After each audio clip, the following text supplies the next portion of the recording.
Prosseguindo então, pessoal, com o conteúdo do 8º ano, nós temos na página 109, não é, a reação que Napoleão vai ter após a sua prisão, mesmo ele sabendo que a conjuntura não estava tão favorável para ele quanto anteriormente.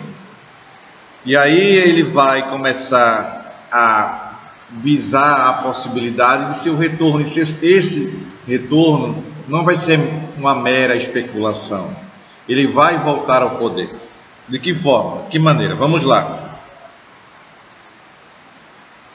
E vamos encontrar essa situação na página 109. Não é? Napoleão não desistiu de recuperar o poder e investiu num ataque contra a coroa, porque o regime monárquico na França havia retornado. Partindo da ilha de Elba, contando com o apoio da população e de militares ainda fiéis ao antigo imperador. Claro que havia ainda aquela condição de militares a favor de Napoleão, querendo, obedecendo a ele cegamente, mesmo com o desgaste que ele havia vivenciado. Partindo da ilha de Elba, contando com o apoio da população e de militares ainda fiéis ao antigo imperador.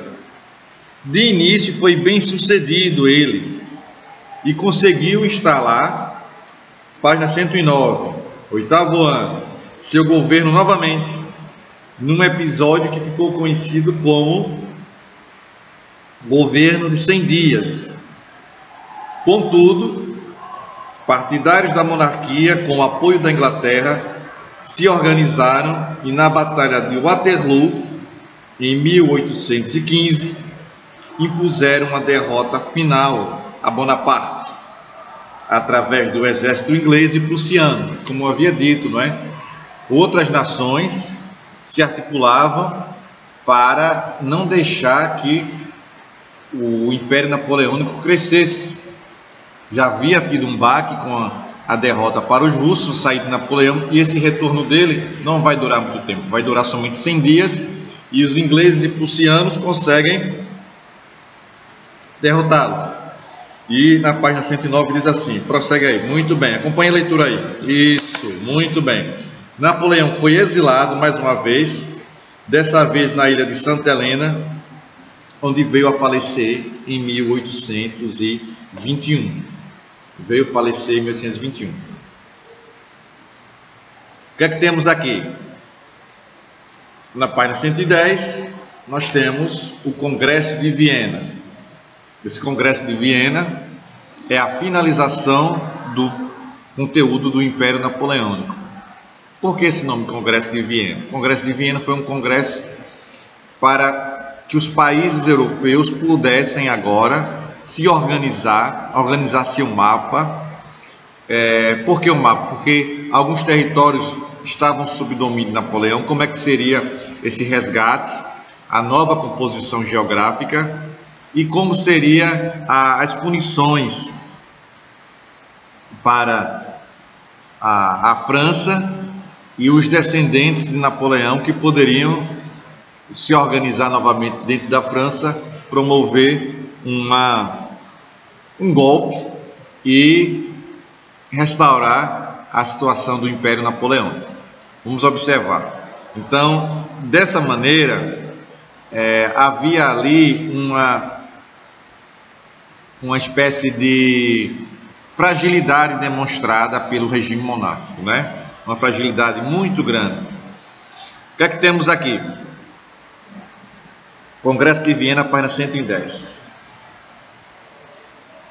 Foi uma reunião organizada pelas nações de regime político baseado nas monarquias reais, após a renúncia de Napoleão Bonaparte em 1814.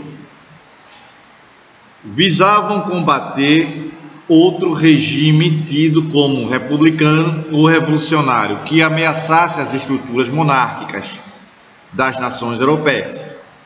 Também discutiram como dividir os territórios que estavam, isso que eu acabei de dizer, né? Que estavam sob o domínio francês. Ficava bem claro que o Congresso de Viena tinha a função imediata de reforçar o poder das monarquias, mas, acima de tudo, fortaleceu a Inglaterra, que, sem a rivalidade da França, tornou-se a maior potência política e econômica da Europa.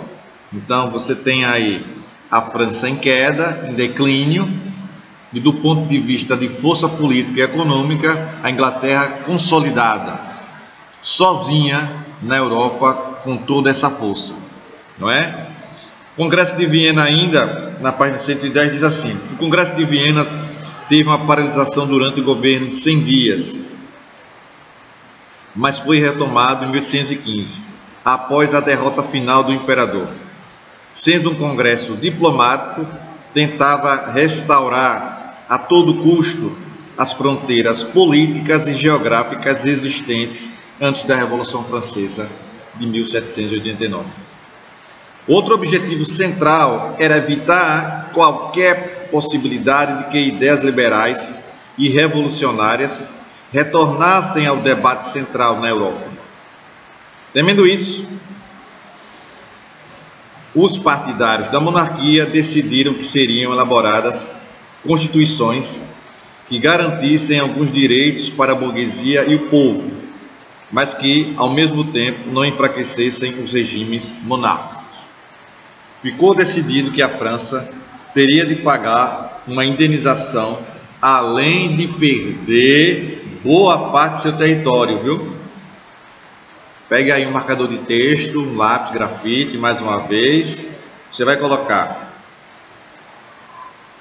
ficou decidido, esse trecho aí, pequenininho, ficou decidido que a França teria de pagar uma indenização ao Congresso, além de perder boa parte de seu território.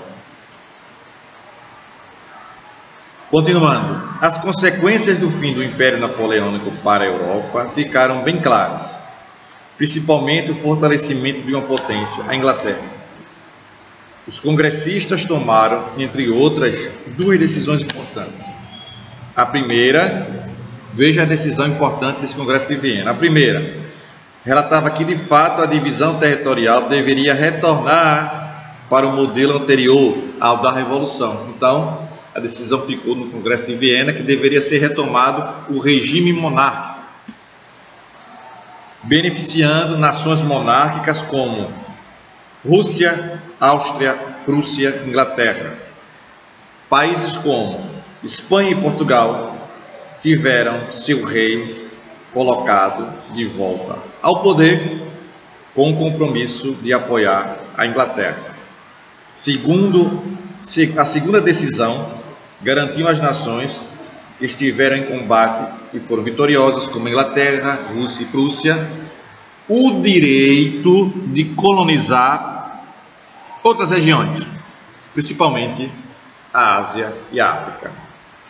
Essa segunda decisão, aliás, esse trecho que diz aí, a primeira relatava, você vai destacando com marcador de texto ou lápis grafite, a primeira relatava, até a África você destaca, tá bom? Até principalmente Ásia e África.